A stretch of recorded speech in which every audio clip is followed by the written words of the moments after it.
Bienvenidos. Hoy vamos a analizar una de esas líneas que todos hemos visto mil veces en los mapas del mundo. El Trópico de Cáncer. Sí, esa línea que parece una más, ¿no? Exacto. A primera vista parece solo eso, una referencia, una coordenada para orientarnos y ya está. Pero al sumergirnos en los datos que hemos recopilado para hoy, descubrimos que es mucho más. Muchísimo más. Es una frontera astronómica, climática y, lo que es más sorprendente, hasta geopolítica. Tiene una historia increíble. Y la primera pregunta, yo creo que es la obvia. ¿De dónde vienen exactamente esa línea y ese nombre tan particular? Pues es una pregunta clave, sí, porque no es una línea arbitraria, para nada. Es uno de los 5 círculos de latitud principales, junto con el de Capricornio, los círculos polares y, claro, el Ecuador. ¿Vale? Y todos ellos existen por una razón, que es fundamental para nuestro planeta. Su eje de rotación está inclinado. Si la Tierra girara perfectamente derecha, digamos, como una peonza recién lanzada, estas líneas simplemente no existirían. Claro, no tendrían ningún significado astronómico. Ninguno. Serían inventadas. Y esa inclinación, claro, es la que provoca las estaciones. Y por lo que he estado viendo, el Trópico de Cáncer marca el punto más al norte donde el Sol puede llegar a estar justo encima de tu cabeza, en lo que llamamos el cénit. Eso es. Pero esto solo pasa un día al año, ¿verdad? Solo un día. Durante el solsticio de verano en el hemisferio norte, que suele ser sobre el 21 de junio. Vale. Es el momento exacto en que el polo norte está inclinado al máximo hacia el Sol. Por encima de esa línea, que hoy está a unos 23,4 grados de latitud norte, el Sol nunca alcanzará el cenit. O sea que si vives en Europa o en la mayor parte de Norteamérica, por ejemplo, Exacto. incluso en el mediodía del día más largo del año, el Sol siempre estará un poquito inclinado hacia el Sol. Siempre. El trópico es literalmente esa frontera solar. Y el nombre de Cáncer, me imagino que tiene que ver con la constelación, pero ¿cuál es la historia exacta? Porque estas cosas suelen tener un origen muy lógico que con el tiempo, se pierde. Pues mira, la historia es un ejemplo perfecto de cómo el cielo que vemos no es estático, no es fijo. Hace más de 2000 años, cuando los astrónomos griegos le pusieron nombre a esta línea, el solsticio de junio coincidía con el momento en que el Sol, desde nuestra perspectiva, claro, entraba en la constelación de Cáncer. Ah, vale. Del cangrejo. Sencillo. Pero aquí viene el giro de guión, porque, leyendo sobre esto, me encontré con un fenómeno con un nombre un poco rimbombante. La precesión de los equinoccios. Efectivamente. Ahí está la clave de todo. La Tierra tiene un lentísimo bamboleo en su eje, justo como decías antes, como una peonza que ya está perdiendo algo de fuerza. Y es lentísimo, ¿no? Lentísimo. Tarda unos 26.000 años en completar un solo ciclo de bamboleo. Este movimiento provoca que nuestra vista del firmamento, de las estrellas, cambie a lo largo de los milenios. ¿Y el resultado es que hoy? El resultado es que hoy, en el solsticio de junio, el Sol ya no está en Cáncer. Ahora mismo está en la constelación de Tauro. Vaya. Y dentro de unos siglos estará en Géminis. Va cambiando. O sea que estamos usando un mapa estelar desactualizado por más de 2000 milenios para nombrar una línea geográfica que es fundamental. Es casi como si en los mapas de hoy siguiéramos llamando a Estambul Constantinopla. Es una descripción perfecta, sí. El nombre se ha quedado como un fósil de la astronomía antigua. Qué curioso. Y el propio término trópico también es muy revelador. Proviene de la palabra griega trope, que significa giro o vuelta. Claro. Describe a la perfección lo que el Sol parece hacer desde nuestra perspectiva. Sube por el cielo día tras día, alcanza ese punto máximo en el solsticio y a partir de ahí da la vuelta y empieza su camino aparente de regreso hacia el sur. Es el punto de giro del Sol. Exactamente. Vale, y esto me lleva a una de las cosas que de verdad más me volaron la cabeza de toda esta investigación.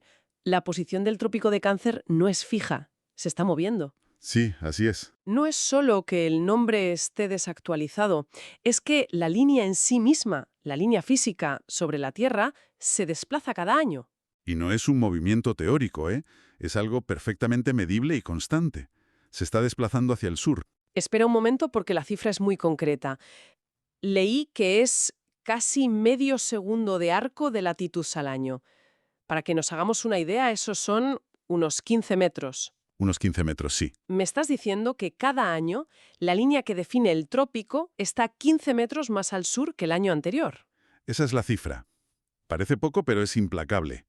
Piensa en ello a lo largo de una vida humana. Son cientos y cientos de metros. Es que es muchísimo en términos geográficos. O sea, si alguien construyó un monumento justo sobre la línea del trópico, no sé, en el año 2000, hoy ese monumento estaría a más de 360 metros al norte de la línea real. Exacto. El monumento se habría quedado atrás, estaría obsoleto geográficamente. Vaya. Hay una anécdota muy buena sobre una carretera en México, donde al parecer se había marcado la posición del trópico en 2005 y de nuevo en 2010, y se podía apreciar la diferencia a simple vista. No me digas, me encantaría haber visto eso.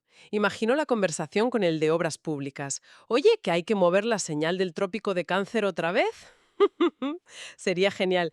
Pero ¿por qué se mueve? O sea, ¿cuál es la causa de este desplazamiento? Pues la causa es ese mismo bamboleo del eje terrestre, pero visto desde otra perspectiva. La inclinación de la Tierra no es siempre de 23,4 grados. Varía en un ciclo larguísimo, de unos 41.000 años. Ah, Y en ese ciclo, la inclinación oscila muy lentamente entre un mínimo de 22,1 grados y un máximo de 24,5 grados. entendido. O sea, si la inclinación es mayor, los trópicos se alejan del ecuador y si es menor, se acercan a él. Precisamente. Y ahora mismo estamos en una fase del ciclo en la que la inclinación axial está disminuyendo. Se está, digamos, enderechando muy poco a poco. Y por eso se mueve hacia el sur. Por eso, tanto el trópico de Cáncer como el de Capricornio se están moviendo hacia el ecuador. El nuestro se mueve hacia el sur y el de Capricornio hacia el norte, ambos a ese ritmo de 15 metros por año. Es la mecánica celeste manifestándose en nuestra geografía, metro a metro. ¡Qué increíble! Totalmente. Y hablando de dónde está esa línea ahora mismo, su recorrido por el mundo es una lección de geografía en sí misma. Atraviesa 17 países, si no me equivoco. Sí, y 8 grandes masas de agua. Pero más que la lista de países, lo que a mí me parece revelador es el contraste. Es un cinturón que une mundos completamente distintos. Sí, claro, porque pasa por el corazón del Sáhara, en Argelia, Libia y Egipto, que es la imagen que todos tenemos en mente. Calor extremo, aridez total, la imagen típica del trópico, sí. Pero luego, esa misma línea salta a un sitio como Taiwán y atraviesa su montaña más alta, Yushan, que en la última edad de hielo incluso tuvo glaciares. El contraste es brutal, desde luego. ¿Y cómo se explica esa diversidad? Pues a ver, esa diversidad climática a lo largo de la misma latitud tiene una explicación. La regla general, como bien decías, es la aridez. Vale. Esto se debe a un patrón de circulación atmosférica que se llama la célula de Hadley. En resumen, el aire caliente y húmedo sube en el ecuador, llueve a cántaros allí, y luego ese aire, que ya está seco, desciende sobre la zona de los trópicos. Y ese aire seco que baja impide que se formen nubes. Exacto. Crea las condiciones perfectas para los grandes desiertos como el Sáhara o el de Arabia. Pero siempre hay excepciones. No todo el trópico es un desierto. Claro que no. En las costas orientales de los continentes, por ejemplo, los vientos alisios llegan cargadísimos de humedad del océano. Si se encuentran con montañas, se ven forzados a ascender, se enfrían y descargan lluvias torrenciales. La lluvia orográfica. Justo. En algunos de estos puntos a lo largo del trópico se pueden registrar hasta 4.000 milímetros de lluvia al año. 4 metros de agua. Sí, el equivalente a un clima de selva tropical. Así que en la misma línea tienes el lugar más seco y a la vez uno de los más húmedos del planeta. Y en relación con ese recorrido, hay un dato demográfico que a mí, la verdad, me pareció contraintuitivo. Según las cifras del año 2000, más de la mitad de la población mundial vivía al norte del trópico de Cáncer. Eso sí que no me lo esperaba. Me sorprendente, ¿verdad? Uno tiende a pensar que la mayor parte de la humanidad vive en las zonas cálidas, cerca del Ecuador, en lo que llamamos los trópicos en sentido amplio. Pero no. ¿Y a qué se debe? Pues principalmente a las enormes concentraciones de población de Europa, de América del Norte y sobre todo de China, Japón y el norte de la India. Claro. Todas estas regiones, que albergan a miles de millones de personas, están situadas por completo al norte de esta línea. Define una frontera demográfica muy clara. Vale, hemos visto que es una línea astronómica, climática, demográfica. Pero lo que me pareció realmente increíble es que esta línea imaginaria tiene consecuencias muy reales en el mundo moderno. ¿Ah, sí? Y en ámbitos que no te esperarías nunca.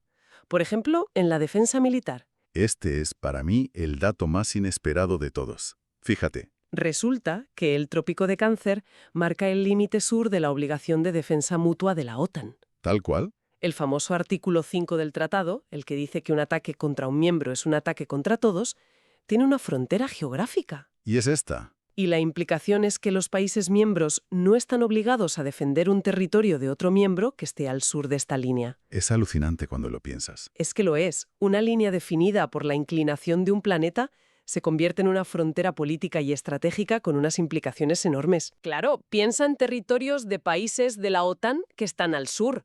Por ejemplo, Hawái. Hawái, por ejemplo, que es un estado de Estados Unidos. Técnicamente cae justo al sur del trópico. O los departamentos de ultramar de Francia, como la Guayana francesa. La aplicación del artículo 5 en esos casos es, como mínimo, legalmente ambigua. O sea que una decisión de defensa que podría llevarnos a un conflicto global depende, en última instancia, de la astronomía. Es una conexión increíble. Desde luego. Y de la estrategia militar saltamos a algo completamente diferente donde también es crucial. Batir récords en un avión. Sí, aquí también. La Federación Aeronáutica Internacional, la FAI, que es quien certifica todos los récords aéreos, necesitaba una definición objetiva de lo que significa dar la vuelta al mundo. Claro, no puedes simplemente despegar, volar un poco en círculo y aterrizar. Tiene que haber unas reglas. Y una de las reglas clave es la distancia. Para que un vuelo pueda competir por un récord de velocidad alrededor del mundo, debe cubrir una distancia que no sea menor a la longitud del Trópico de Cáncer. ¿Y de cuánto estamos hablando? De 36.788 kilómetros, además de cruzar todos los meridianos, claro. Así que para dar la vuelta al mundo oficialmente, no vale cualquier ruta. Hay que recorrer, como mínimo, la misma distancia que tiene esta línea. Le da una definición muy concreta a una idea muy abstracta. Eso es. ¿Y por qué esa distancia y no la del Ecuador, por ejemplo, que es más larga? Pues probablemente porque el Ecuador es la distancia máxima y podría ser demasiado exigente para ciertas categorías de aeronaves, más pequeñas o con menos autonomía. Los trópicos ofrecen una distancia estándar, rigurosa, universal y que está basada en la propia geometría del planeta. Una vez más, la astronomía dictando las reglas de una actividad humana. Tal cual. Entonces, haciendo balance de todo esto, está claro que el Trópico de Cáncer es infinitamente más complejo que una simple raya en un globo terráqueo. Totalmente. Es una frontera dinámica, definida por la danza de nuestro planeta en el espacio. Es un concepto que conecta el cosmos con la vida en la Tierra de formas muy directas y a menudo invisibles. Sí. Si tuviéramos que resumirlo, tenemos una línea cuyo nombre es un eco del pasado, está obsoleto astronómicamente, que, para añadir más movimiento, se desplaza 15 metros hacia el sur cada año en un ciclo que durará milenios. Que a lo largo de su recorrido crea algunos de los desiertos más grandes del mundo, pero también algunos de los lugares más lluviosos. Y que, por si fuera poco, Sirve de frontera para la alianza militar más poderosa del mundo y de vara de medir para los pilotos que quieren romper récords mundiales. Es una línea con muchas vidas. sin duda, nos obliga a pensar en escalas de tiempo y de espacio muy diferentes, desde el bamboleo de 41.000 años del eje terrestre hasta esos 15 metros que se mueve mientras tenemos esta conversación. Ya ves, y todo esto a mí me deja con una pregunta para darle vueltas. Sabemos que el trópico se desplaza inexorablemente hacia el sur. ¿Qué consecuencias a largo plazo tiene este movimiento, lento pero constante, para los ecosistemas, las ciudades o las tierras agrícolas que están justo en su borde? Claro. Y desde un punto de vista más humano, ¿cómo se adapta una comunidad que ha construido monumentos o incluso parte de su identidad en torno a la idea de estar en el trópico, cuando esa línea astronómica, año tras año, se aleja de ellos? Es una buena pregunta. ¿Cuándo deja un lugar de ser tropical en el sentido astronómico más estricto? Es una reflexión sobre cómo lidiamos con un cambio a una escala que apenas podemos percibir en una vida, pero que está redibujando el mapa del mundo bajo nuestros pies.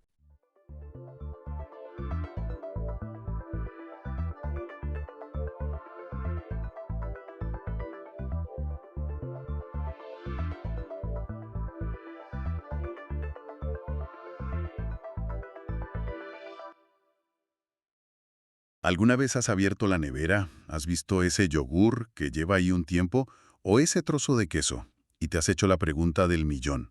Esa de, ¿esto todavía estará bueno? Es un momento universal, ¿verdad? Esa pequeña duda existencial antes de decidir si algo va a la basura. Pues bien, hoy vamos a analizar precisamente ese momento, pero a una escala gigantesca.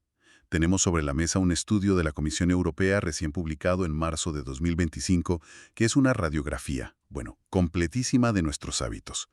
Encuestaron a más de 25.000 personas en los 27 países de la Unión Europea para entender qué hacemos con la comida. Y el objetivo de nuestro análisis de hoy no es solo contar cuántos kilos se tiran, sino descubrir las motivaciones profundas que hay detrás. Porque la gran revelación es que no todos tiramos comida por las mismas razones. Has dado totalmente en el clavo. De hecho, el informe insiste en eso. Si no entiendes esa fragmentación, cualquier intento de solución está, destinado a fallar. No nos enfrentamos a un problema único, sino a 3 problemas muy diferentes y, por tanto, necesitan 3 soluciones distintas.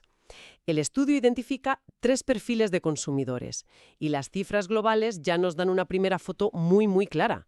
Un 44% de los consumidores europeos son lo que el informe llama conscientes, un 40% son pragmáticos y el 16% restante son los despreocupados.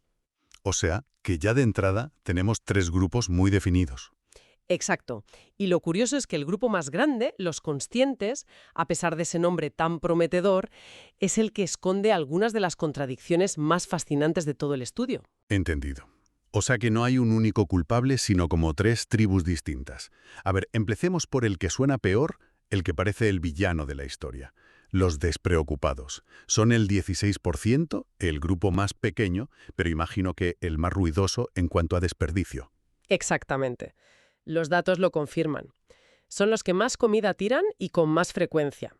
Y cuando el estudio indaga en su motivación principal, la respuesta es diáfana: el interés personal y la comodidad. Lo que me apetece ahora mismo. Eso es. Las preguntas que se hacen son del tipo: ¿esto tiene buen aspecto? ¿Me apetece ahora? ¿Tengo tiempo para cocinarlo o pido algo? Y la demografía de este grupo también es muy reveladora. Piensa en un perfil más joven, donde casi la mitad, el 48%, no llega a los 35 años, y con una ligera mayoría de hombres. Es un retrato robot muy claro. Ya veo. Y supongo que esa mentalidad se refleja directamente en su forma de comprar, ¿no? Totalmente. Hay un gráfico en el informe sobre los motores de decisión de compra que es demoledor. Para ellos, lo que manda de forma casi exclusiva es el coste y el sabor. Punto. ¿Y el resto? El resto, el impacto medioambiental del producto, la ética de su producción, esos factores tienen un peso mínimo, casi anecdótico en su cesta de la compra. Son irrelevantes para su decisión final. Vale. En el polo opuesto tenemos el grupo más numeroso, el 44%. Los conscientes. Por el nombre diría que estos son los alumnos aplicados de la clase. A priori sí, desde luego. A diferencia de los anteriores, ellos desperdician comida solo de forma ocasional. Su motivación principal es lo que el informe llama consideraciones holísticas. Un término un poco académico. Sí, pero en la práctica significa que piensan en el panorama general, el impacto que sus acciones tienen en el medio ambiente, la ética que hay detrás de los productos, la sostenibilidad del sistema. Entiendo. Y de nuevo, la demografía y los hábitos lo confirman. Este perfil es predominantemente de mayor edad, con casi un 80% por encima de los 35 años, y una ligera mayoría de mujeres. ¿Y en el supermercado? Supongo que su comportamiento es el reverso de los despreocupados. Es un espejo invertido, tal cual. Aunque el coste y el sabor siguen siendo importantes, como para todo el mundo, los factores éticos y medioambientales tienen un peso muchísimo mayor en su decisión. Su conciencia se refleja directamente en los productos que eligen. Están dispuestos a pagar más o a sacrificar un poco de conveniencia si creen que están haciendo lo correcto. Entendido. Y entre esos dos extremos nos queda ese 40% de la población. Los pragmáticos. Un grupo enorme. Si no se mueven por la conveniencia ni por la ética global, ¿qué les mueve a ellos? Les mueve algo mucho más terrenal, razones puramente prácticas. El sentido común. Ajá. Buscan la eficiencia, el ahorro de dinero y una gestión sensata del hogar. Su lógica no es «no tiro esto para salvar el planeta», sino No tiro esto porque es tirar mi dinero y mi tiempo a la basura. exactamente. Es un enfoque de gestión de recursos a nivel doméstico. A ver si lo sigo bien. Entonces, tenemos un grupo pequeño que tira de todo por comodidad, los despreocupados, y luego el resto, que es una mayoría abrumadora, que son básicamente los buenos, aunque por motivos distintos. Unos por salvar el mundo y otros por salvar su cartera. Es así de simple. Es una buena forma de empezar a verlo, sí. Pero la clave es que esos buenos no son un bloque homogéneo.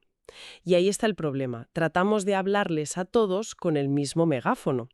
Lo fascinante aquí es que tienes un grupo minoritario que causa una parte desproporcionada del problema y luego dos grupos mayoritarios enormes que ya intentan hacerlo bien, pero cada uno con su propio manual de instrucciones. Claro. Uno lo hace por principios y el otro por sentido práctico. Esto ya nos da la primera gran pista. Cualquier campaña con un único mensaje generalista para reducir el desperdicio de alimentos está condenada al fracaso. No le puedes hablar igual a alguien motivado por el ahorro que a alguien motivado por el planeta. Claro, el mensaje tiene que ser distinto. Y hablando de mensajes, el estudio se mete de lleno en uno de los grandes campos de batalla de cualquier cocina, las etiquetas de fecha.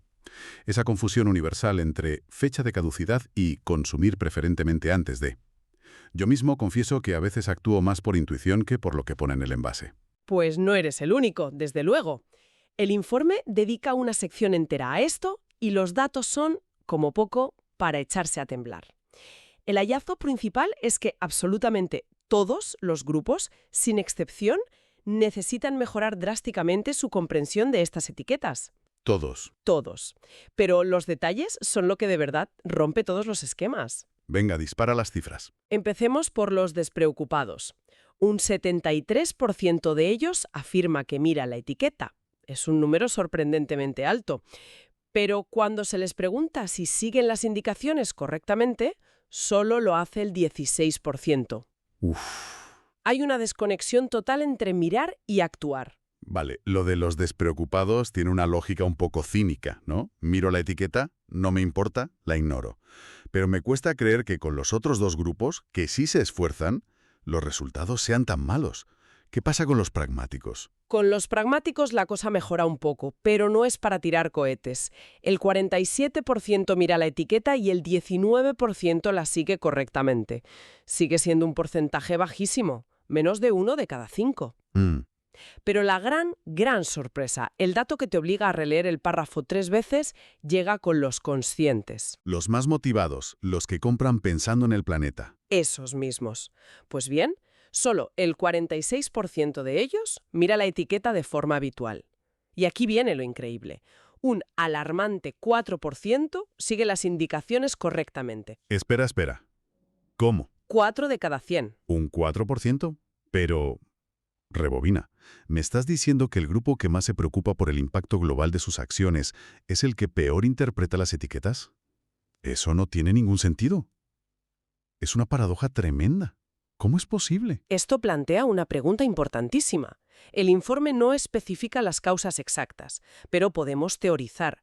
Una posibilidad es que este grupo, precisamente por sentirse más informado y concienciado, confíe más en sus propios sentidos, el olfato, la vista, que en la fecha que pone el fabricante. Una especie de yo sé más que la industria. Exacto. Me siento totalmente retratado. Soy de los que abre un bote de yogur caducado, lo huele con desconfianza y piensa, bah, seguro que el fabricante se cura en salud con la fecha. Y por lo que dices, parece que ese es precisamente el error de manual del consciente. Pues todo apunta a eso. Y hay otra opción, que es aún más contraintuitiva. Podría ser que su propia preocupación les lleve a ser excesivamente cautelosos. Ante la mínima duda, con una etiqueta de consumir preferentemente, que solo indica una pérdida de calidad, no un riesgo para la salud, deciden tirar el producto por si acaso. Por un exceso de celo. Justo. Malinterpretan su significado. La conclusión es demoledora. La buena intención, la motivación ética, no sirve de nada si no va acompañada del conocimiento práctico. Es como tener muchas ganas de correr una maratón por una buena causa, pero no haber entrenado ni un solo día. La voluntad está, pero faltan las herramientas. Y si personas diferentes necesitan herramientas diferentes, me pregunto si eso también aplica a nivel de país. ¿Se desperdicia igual en España que en Alemania o en Suecia? Es una pregunta excelente, y la respuesta es un no rotundo. El estudio demuestra que la geografía importa, y mucho. De hecho, agrupa a los 27 países miembros en 4 grandes bloques, con patrones de comportamiento muy definidos. A ver. Por ejemplo, el grupo A, que incluye a países como Alemania, Austria o Suecia, tiene un fuerte dominio del perfil pragmático. En Alemania, los pragmáticos superan el 53% de la población. Son sociedades donde un mensaje centrado en la eficiencia y el ahorro calaría muy hondo. Interesante. ¿Y dónde encajamos nosotros? ¿España? España está en el grupo C, junto con Francia y Polonia, entre otros. Y aquí lo que predomina es la combinación de los perfiles consciente y pragmático. O sea, una mezcla. Sí, los datos específicos para España son muy claros. Tenemos un 41,7% de pragmáticos, un 38,4% de conscientes y solo un 19,9% de despreocupados. Esto significa que en España las campañas que apelan tanto a la practicidad y al ahorro como a la conciencia social tienen un terreno muy fértil. Se puede jugar con ambos mensajes. O sea que en España funcionaría tanto un ahorra dinero no tirando comida como un salva el planeta no tirando comida. Eso parece indicar. ¿Y qué pasa en el resto de Europa? ¿Hay algún grupo de países que sea especialmente llamativo? Sin duda, el grupo D es fascinante. Incluye a Italia, Grecia, Irlanda y presenta una combinación muy curiosa de los dos extremos. Hay una alta prevalencia de los conscientes, pero también de los despreocupados. Vaya, los dos polos. Sí, es una sociedad más polarizada en este aspecto, con menos término medio pragmático. O se preocupan mucho por principios o no se preocupan en absoluto por comodidad. Entonces, si juntamos todo esto, la conclusión parece clara. Las estrategias para reducir el desperdicio no pueden ser un café para todos. No solo eso, deben ser hiperlocales. Un mensaje que funciona de maravilla en Alemania, centrado en el ahorro y la gestión eficiente, podría tener un impacto muy limitado en Italia. Allí quizás se necesite una estrategia doble, una que apele a la conciencia para el grupo consciente y otra completamente distinta para intentar cambiar los hábitos del grupo despreocupado. Cada país necesita su propio plan de acción. Exacto. Incluso cada región. Entonces, con este mapa tan detallado de problemas, perfiles y países, la pregunta es obvia. ¿Qué hacemos al respecto? Por suerte, el informe no se queda en el diagnóstico y propone una caja de herramientas muy específica. Efectivamente. El informe dedica su última parte a las recomendaciones. Y la palabra clave que repite una y otra vez es acciones dirigidas. Propone una caja de herramientas con 3 vías de acción principales: información, herramientas y formación, lo que ellos llaman coaching. ¿Y cómo se aplica eso? Pues lo interesante es cómo se aplica cada una a los diferentes perfiles. A ver, tengo curiosidad. ¿Cómo le hablas a un despreocupado para que te haga caso? Porque por lo que hemos visto no parece fácil. No lo es. Y el informe es muy claro al respecto. El primer paso no es darle una app para organizar la nevera. No le interesa. El primer paso es cambiar su motivación intrínseca. Tocarles donde les duele. Ahí está.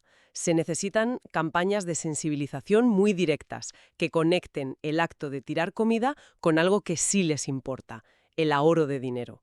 Mensajes del tipo: cada vez que tiras este brick de leche, estás tirando 1,5 € a la basura. A final de mes son 50 euros.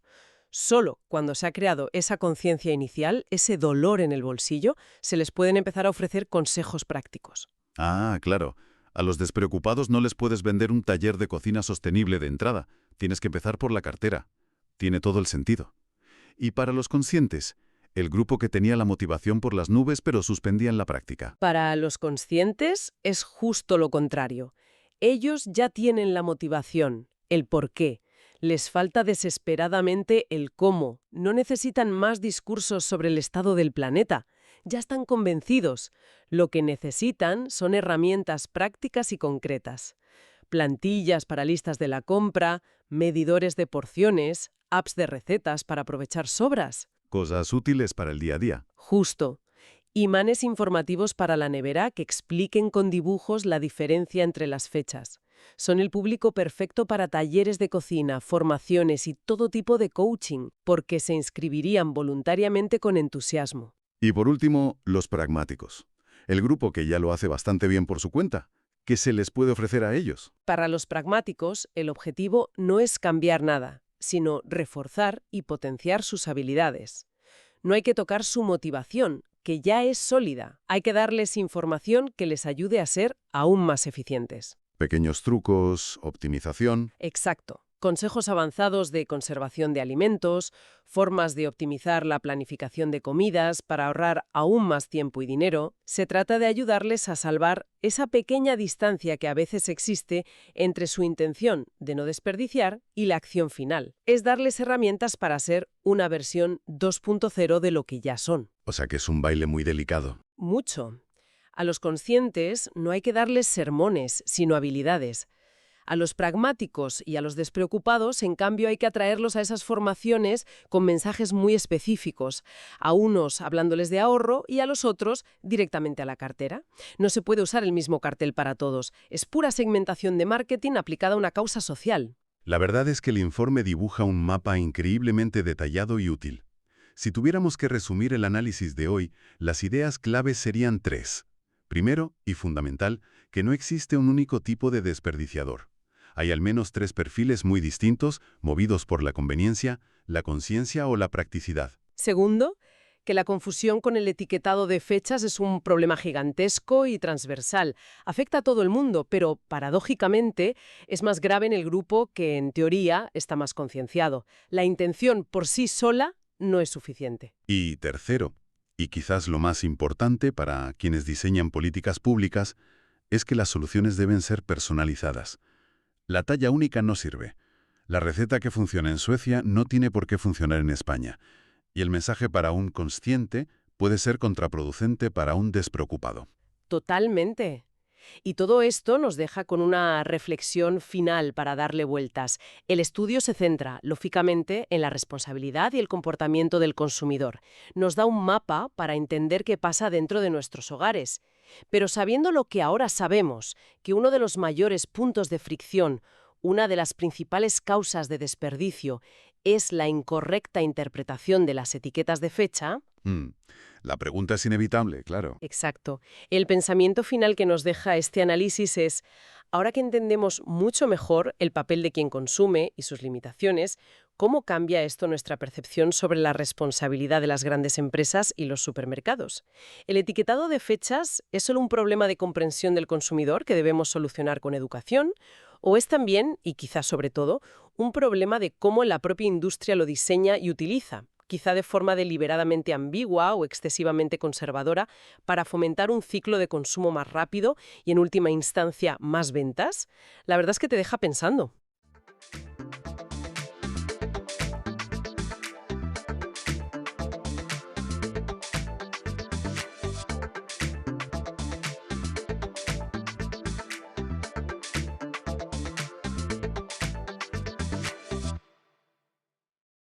Bienvenidas y bienvenidos a este nuevo análisis. Hoy vamos a sumergirnos en la figura de un hombre que él solito cambió el curso de la historia griega, Lisandro de Esparta.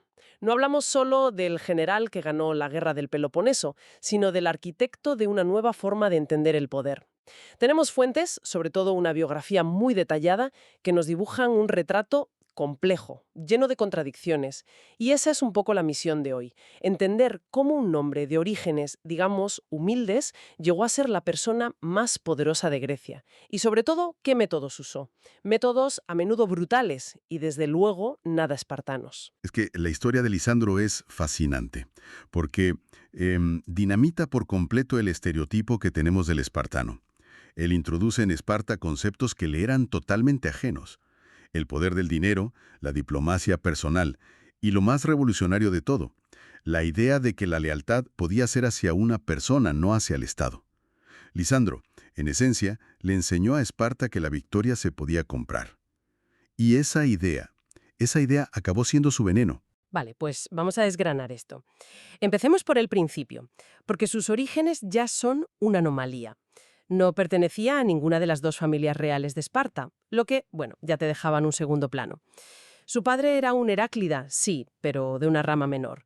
Pero lo que más me llama la atención, y algunas fuentes lo sugieren, es que su madre podría haber sido una hilota, una sierva del Estado. Totalmente. Y crecer así, en esa posición de outsider, es probablemente el motor de su ambición. Una ambición sin límites. Plutarco lo describe como alguien obediente, disciplinado, sí, pero con un espíritu viril que lo que quería era la gloria. No era un rebelde, ojo, Él no rompía las reglas, aprendió a torcerlas a su favor, para poder ascender. Sabía que para destacar no le bastaba con ser bueno. Tenía que ser excepcional. Tenía que cambiar las reglas del juego. Y en ese ascenso hay una relación que me parece clave.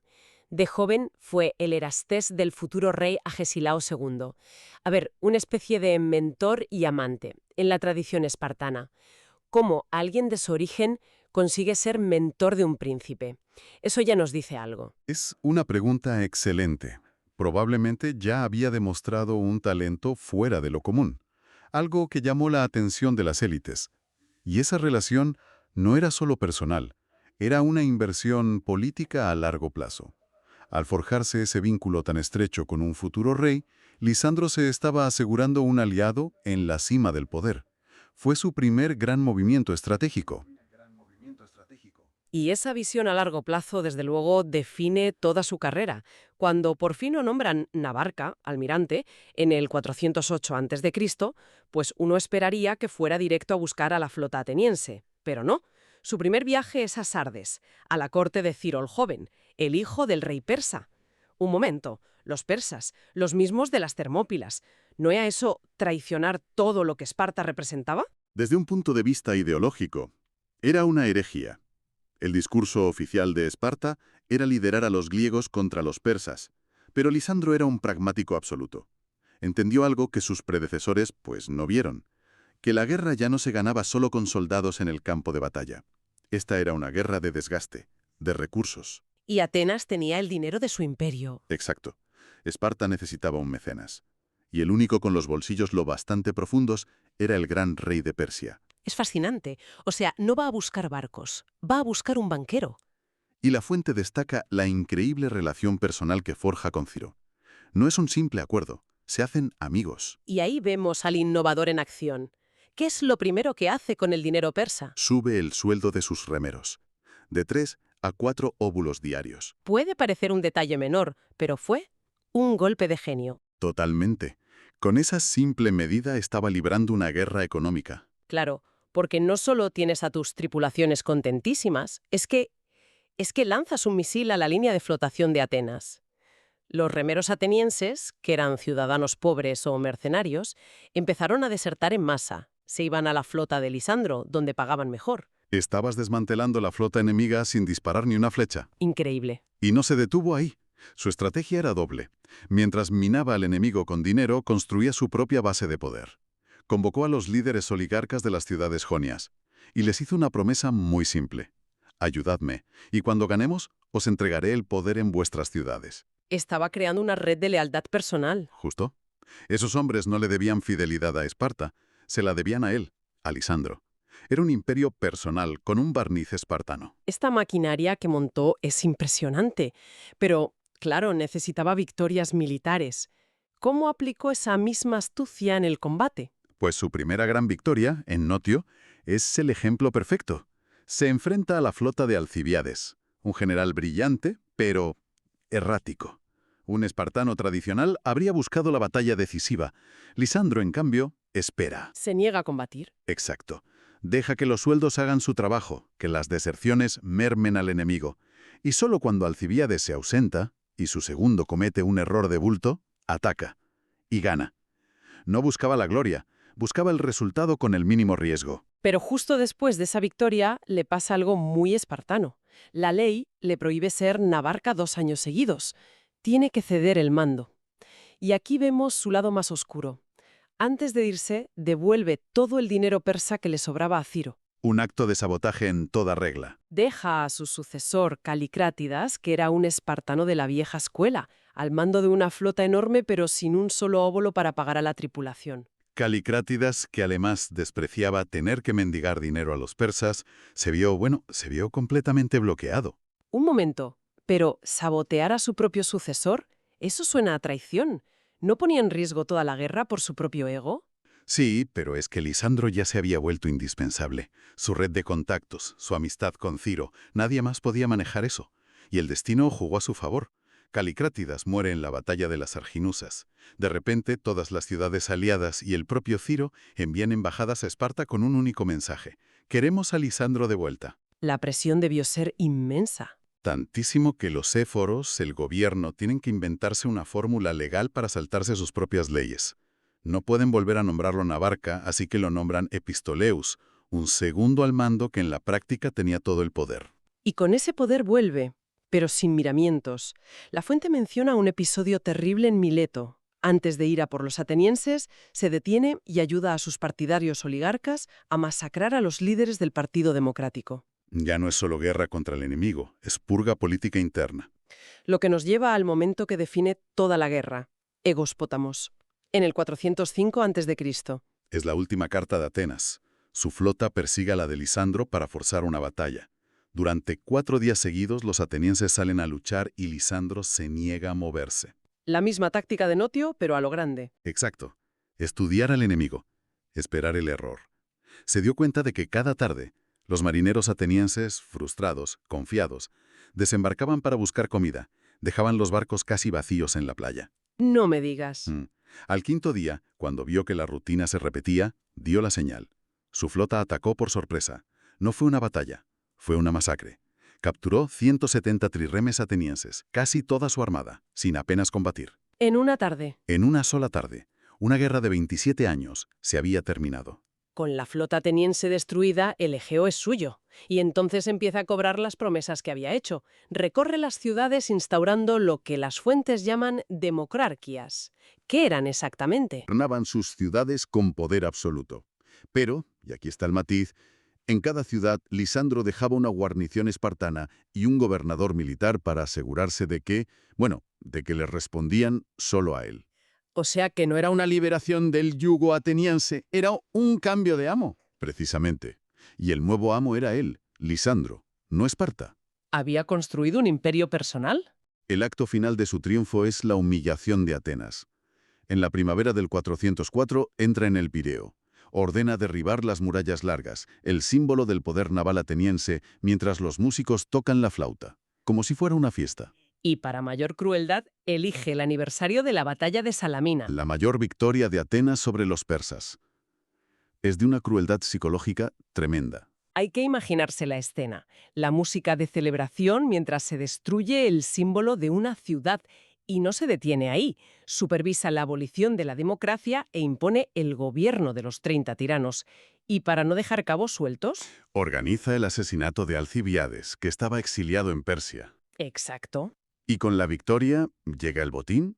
Lisandro envía a Esparta una cantidad de oro y plata nunca vista. Y aquí se produce la gran paradoja de su figura.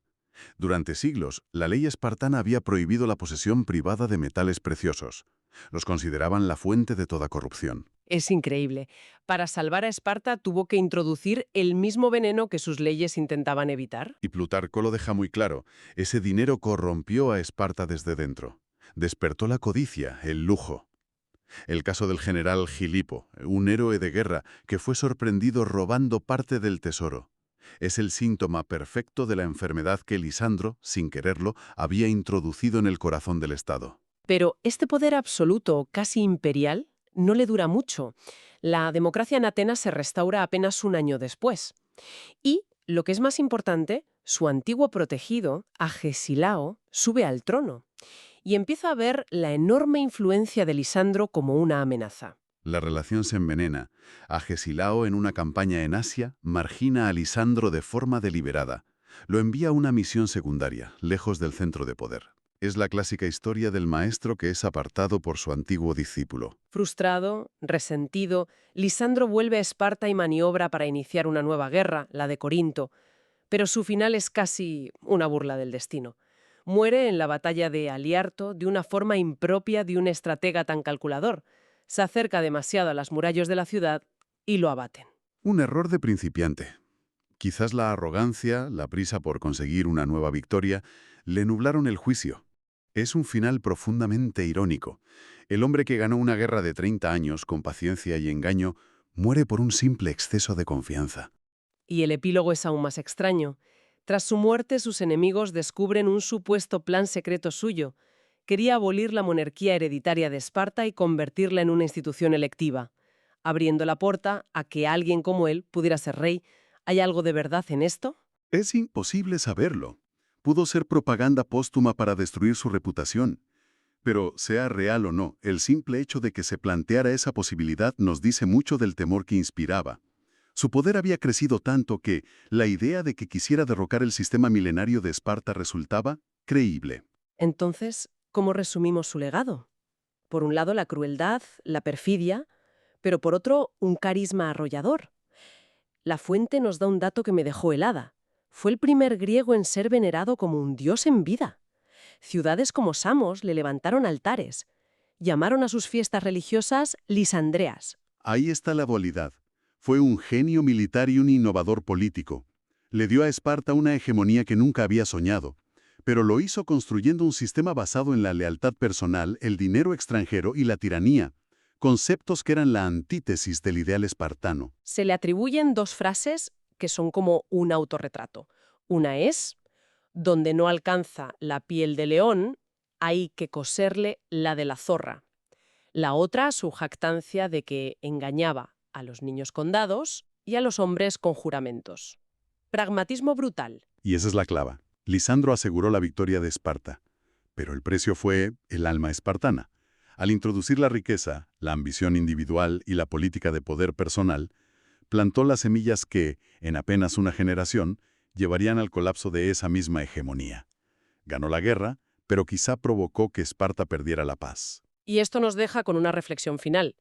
El hecho de que fuera deificado en vida es un punto de inflexión.